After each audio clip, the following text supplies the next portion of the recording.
struggling is part of life that visits all of us at times. So we struggle in a relationship, with a job, with our mental health, with our physical health, with all kinds of difficult circumstances, with loss. We go through times of grief. We might even have friends that are struggling with addiction. And so helping people who are struggling, if we really care and want to have good relationships, it's important to know how to do it. And what you quickly realize is that there's a healthy support that we can give friends, but there's also a support that we can give friends that's unhealthy. It doesn't really help them. It actually keeps them sick. And it's very easy to cross over from giving healthy support and without realizing it, cross over into giving unhealthy support. That's called crossing over into enabling them to stay stuck in unhealthy behavior. And so it's good at the starting point for people to realize that when they see a friend struggling, they care. The care part is fantastic. But how you express that care in a healthy or unhealthy way is really what the issue is about. So healthy support, to me, there's three main components. And they, in some ways, go against a lot of the conditioning we have within a culture. So the first thing is empathic listening. You cannot truly help a person unless you understand their circumstances and see them accurately, unless you understand the deeper issues that are driving some of their behaviors. Our culture, we just want to go in and fix the symptoms. We want to go in and just solve the problem. We're a very fix-it culture, but you can't fix correctly something if you haven't first understood it accurately. So we need to hear before we give advice. We need to make sure we understand clearly before we give advice.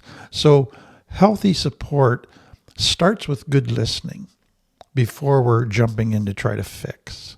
Secondly, healthy support recognizes that I have limitations and I might not be the right person to support this friend. I might not have the expertise needed to support this friend. So I can listen, but I need to be able to say, you know what, I think you need professional help. I think you need somebody who knows about this area that you should be talking to.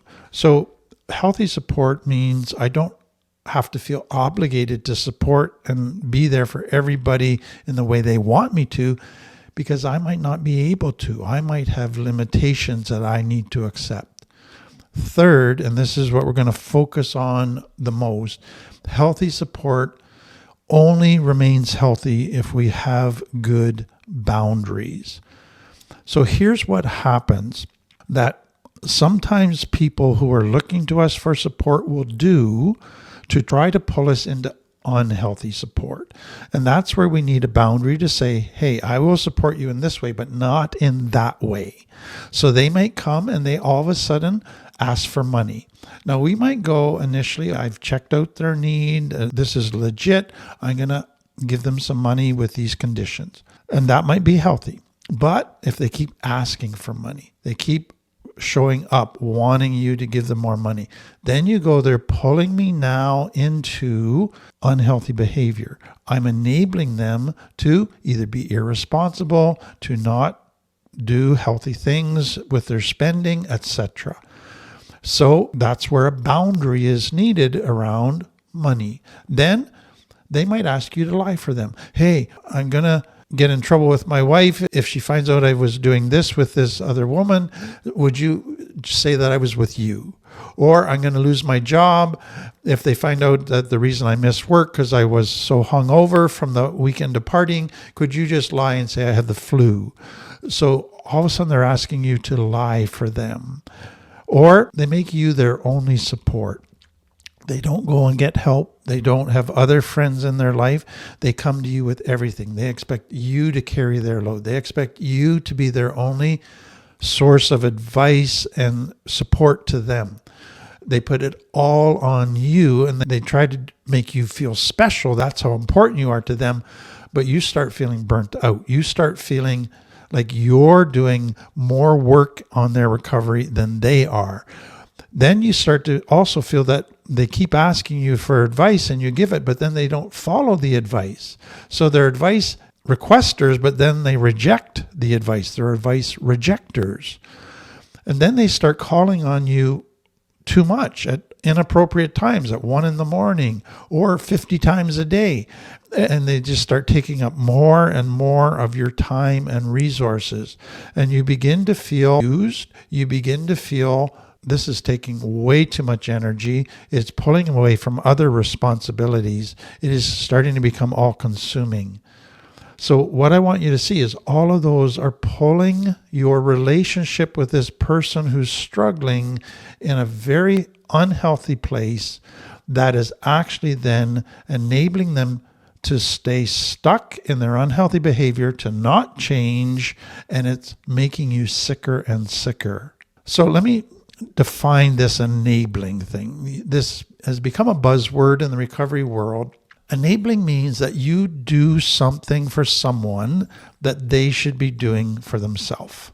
So they should be accepting responsibility for this area of their life, for meeting this need in their own life, but they're asking you to do it for them, and you're doing it. So you're enabling them to not grow up. You're enabling them to stay emotionally immature, to stay childlike, to stay irresponsible. But then there's a second piece. You take away the natural consequences of their bad decisions. So they have a drunk party and they don't go to work. Now they want you to lie for them to take away the natural consequences, which would be losing their job or losing their marriage or whatever. So they're now wanting you to take away painful consequences, which would be the only thing that would cause them to want to change, that would push them that if I don't change, I'm going to lose everything. But you're taking that away from them, making it, oh, it's okay to keep living this way because there's no bad consequences. My friend keeps taking them away from me.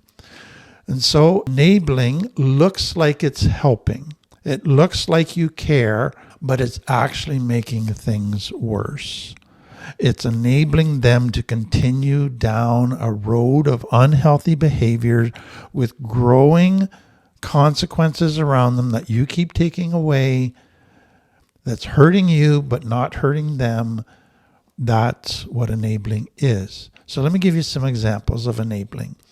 So you get this often in complex trauma families where, let's say, dad is pouting, lashing out, being abusive, and mom keeps making excuses for dad.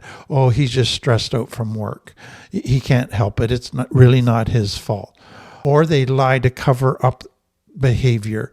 So they phone the boss and say, dad can't come into work today because he's really got the flu and he really doesn't. And so they're lying to cover up their behavior, making excuses for behavior.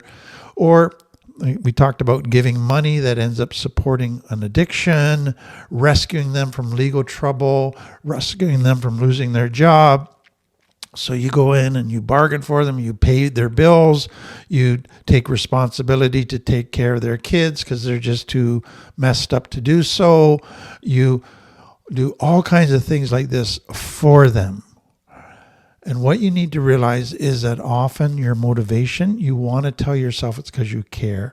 But really, your deep motivation is you're afraid that they're going to get angry at you. You feel guilty for some reason in the relationship. So there's other motivations that are more powerful than love that are driving this. There's still a love piece there, but there's other things that are more powerful. So what are that? Well, that love is, I want to protect this person. I don't want bad stuff to happen to them. None of us wants that. But that's short-sighted sometimes. The fear piece is, for many people, I don't want to confront them because then they'll get angry at me and I'm afraid of angry people. Or they won't like me anymore and I need people to like me. Or they might abandon me and just quit the relationship and I'm afraid of being abandonment. Or if I stop helping them, they might do something terrible. So fear is this massive thing that is actually motivating it, but guilt that maybe I'm responsible. Maybe it's because I said those things or did this that has hurt them and caused them to do this. Maybe it's all my fault. So it's that all or nothing thinking that if I've got a little bit of guilt, then I have to take full responsibility for their behavior. Or it's shame. What will people think of me if this relationship falls apart, or if they see how bad a parent I was? What will the gossip be in the neighborhood? What will they think of my child? So shame can be a massive thing as well. But for many people, it's control.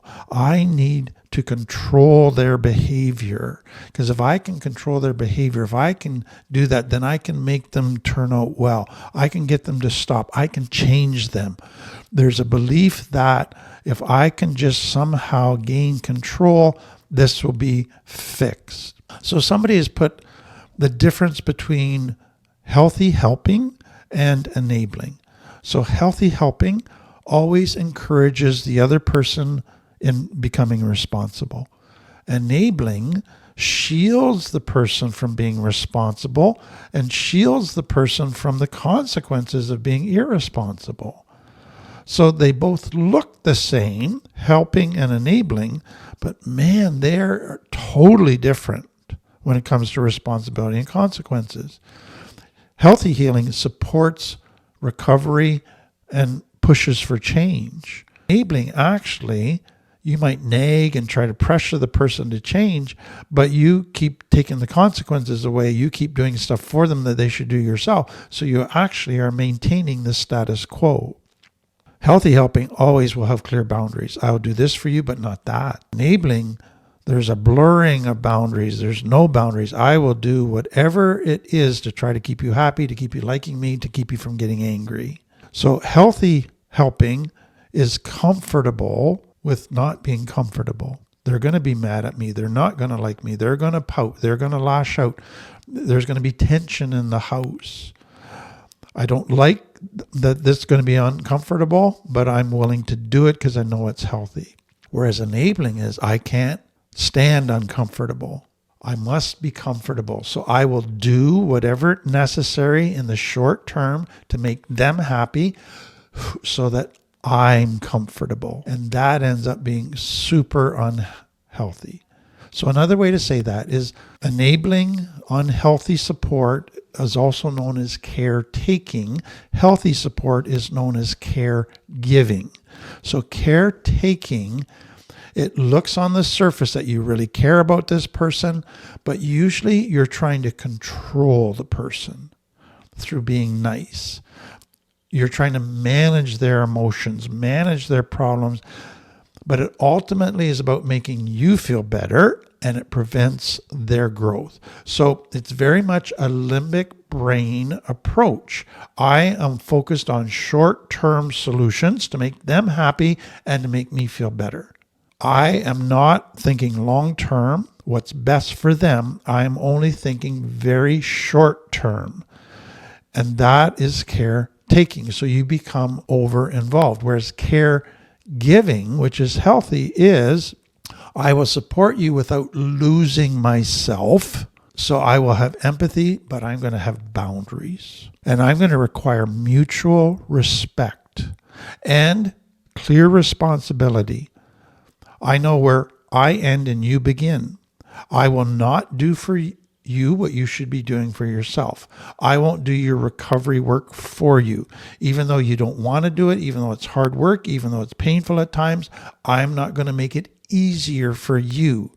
I don't want to be responsible to do for you what you should be doing for yourself, because that is keeping you immature. It is preventing you from growing up. So caregiving versus caretaking. Caregiving is healthy and supportive. Caretaking is unhealthy and enabling. Caregiving respects boundaries. Caretaking crosses boundaries. Caregiving is driven by love but requires choice. Caretaking is driven by guilt, fear, or control. Caregiving helps without taking over. Caretaking takes responsibility for others' emotions, problems, and decisions. It takes over. Caregiving encourages independence. Caretaking creates or maintains dependency on you. Again, they look the same on the surface, but they are driven from totally different places. So, caregiving, what's the motivation? Love and respect. Caretaking, what's the motivation? Guilt, fear, or the need to control. Caregiving, what's the focus? To support the other person. Caretaking, what's the focus? To fix or save the other person. Boundaries. In caregiving, I respect boundaries. I require boundaries. In caretaking, ignore boundaries. Caregiving, what's the emotional impact? I have clear boundaries to protect myself. I don't do more than I should do. I require them to do so I can sustain my energy levels, my emotional health. Caretaking, it drains you. It's one-sided. You're doing all the giving, they're doing the taking. You are getting burnt out. And so what's the outcome of caregiving? It promotes growth and autonomy. Caretaking creates dependence and burnout. So those are so important for people to understand. Now, because this is such a big and important topic, let me just go through a couple more things here on caretaking. So what are some of the signs that you have slid into caretaking? So many people start with, again, healthy care and some healthy care giving, but they slide into caretaking. So number one, you feel responsible for someone else's feelings and failures. You don't go, hey, that was their choice. That's on them. Or you do things for others that they can and should be doing for themselves. You start feeling resentful and burnt out, but you keep doing it, but you're resentful. So you're complaining all the time, but you're not willing to change. You have difficulty saying no, and you use care to avoid conflict or rejection. So basically, you jump into care so they won't get mad at you, so you won't have a big fight. So that's the framework for supporting somebody else.